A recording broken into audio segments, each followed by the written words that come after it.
সেদিন নানুসহ আমরা কয়েকজন মিলে মামুনিদের বাড়ি গিয়েছিলাম নতুন বাবুকে দেখার জন্য। সেখানে গিয়ে দুপুরের খাওয়া দাওয়া শেষ করে আমরা চলে যাই দিঘির পাড়ে। সেখানে গিয়ে তো এই ছোট্ট বিড়াল ছানাটার সাথে দেখা হয়ে গেল। ছোট এই বিড়াল ছানাটা বেশ লাফালাফি করছিল, কয়েকবার তো আমার গায়ে উঠে যাচ্ছিল।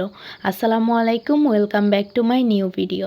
যে যেখানে আছেন আশা করছি ভালো আছেন, সুস্থ আছেন। আমার মামুনিদের বাড়ি যাওয়ার আগে আমরা গিয়েছিলাম আমার সেজু আন্টিদের বাসায়।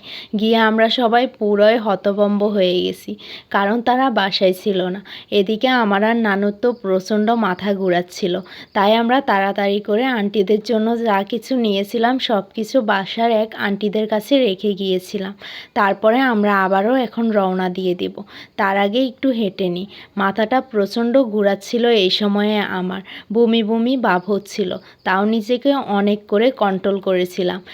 আলহামদুলিল্লাহ বলে আমরা আমাদের যাত্রা শুরু করলাম। যাওয়ার সময় আমি আমার মায়ের ফোনটা নিয়ে যাইনি, তাই ভিডিওটা শ্যুট করছি আমার সেজু মামুনির ফোন দিয়ে। মামুনির ফোনের ভিডিও কোয়ালিটি মাশাল্লাহ বেশ ভালোই লাগছিল। ইতোমধ্যে আমরা চলে এসেছি মামুনিদের বাসায়। বাবুকে আমাদের কাছে আনা হলো, আমরা বেশ কয়েকক্ষণ দেখলাম, কোলে নিলাম। এরপরে বাবুকে রোদে দেওয়া হবে, মানে ছোট বাচ্চাদেরকে তো সাধারণত বেশিরভাগ সময়ই রোদে রাখতে হয়, তাই আর কি। আমাদের জন্য মামুনি কয়েক আইটেমের নাস্তা আনলো। আমরা সবাই বসে নাস্তা করছিলাম আর গল্প করছিলাম। বেশ শীত লাগছিল, তাই ভাবলাম যে মামুনিদের ছাদের উপর থেকে একটু ঘুরে আসি। স্বাভাবিকভাবে আমরা সকলেই জানি যে ঘরে একটা ছোট বাবু থাকে তাদের ঘরে ছাদের উপরে বা উঠোনে চারদিকে কাঁথা এবং ন্যাকড়া দিয়ে ভরপুর থাকে। তো এখানেও ব্যতিক্রম কিছুই নয়, এখানেও ঠিক সেম ব্যাপারই। তাদের ছাদের উপরে উঠোনে ঘরে ন্যাকড়া এবং কাঁথা দিয়ে ভরপুর। ছাদের উপরে কিছু সবজি গাছও রয়েছে, কিছু ফল গাছও রয়েছে। ছাদে তেমন একটা স্পেস নেই, যতটুকু আছে তারা এটাই ভরপুর করে রেখেছে। ছাদ থেকে নিচে নেমে দেখি বাবুকে এখনও রোদে শুকানো হচ্ছে। দুপুরের খাবার শেষ করে আমরা সকলে যাচ্ছি দিঘি দেখার জন্য। দিঘিতে আমি যে প্রথমবার যাচ্ছি এমনটা নয়, এটা আমি আরও একবার দেখেছিলাম যখন মামুনিদের বাসায় এসেছিলাম। মামুনি যেহেতু সে সময় নতুন ছিল, ওনার সাথে মিশতে বা তেমন একটা কথা বলতে লজ্জা লাগতো। আর আমি এমন একজন মানুষ যে কারোর সাথে সহজে মিশতে পারি না। কেউ কেউ আছে না সহজে মিশে যায়, কথা বলে, আমি পারি না সহজে কারোর সাথে মিশতে বা আড্ডা দিতে। আমি যতটুকু পারি কয়েকদিন তার সম্পর্কে জেনে বুঝে বা কয়েকদিন লম্বা সময় নিয়ে পরে তার সাথে মিশতে পারি, এর আগে পারি না। এটা আমার একটা স্বভাব বলতে গেলে। আমরা দিঘির পাড়ে আসার পরে এখানে আমরা কয়েকটা ফুল দেখতে পাই, যেগুলো আমার বোন সীমা নিয়ে নিচ্ছিল।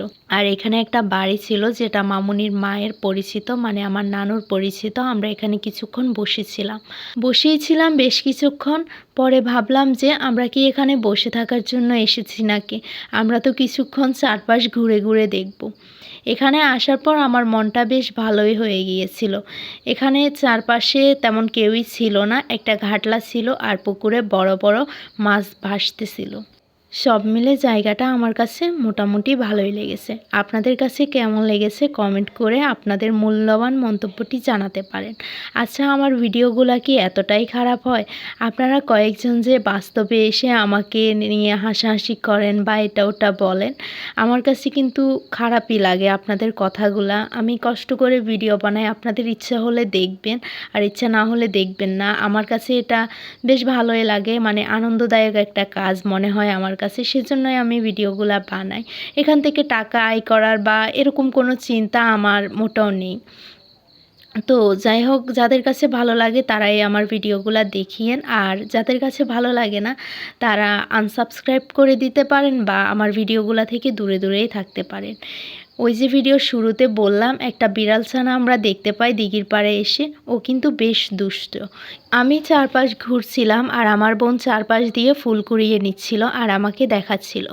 এখানে আসার পর গ্রামীণ একটা খাঁটি গ্রামীণ যেটা বলে আর কি, সেই ভাইবটা আমি পাচ্ছিলাম। ইভেন নিচ্ছিলাম, হাঁটছিলাম বনের উপর দিয়ে, খুব ভালোই লাগছিল আমার কাছে। চারপাশে কলা গাছ, নারকেল গাছ, সুপারি গাছ, অনেক কিছুই ছিল। বিলটা মোটামুটি খালি। এখান থেকে আমরা এখন যাব আমার মামুনিদের বাড়িতে। সেখান থেকে রেডি হয়ে সোজা আমাদের বাড়ি চলে যাব। সবাই ভালো থাকুন, সুস্থ থাকুন। আজকের মতো এখানেই বিদায় নিচ্ছি। আল্লাহ হাফেজ।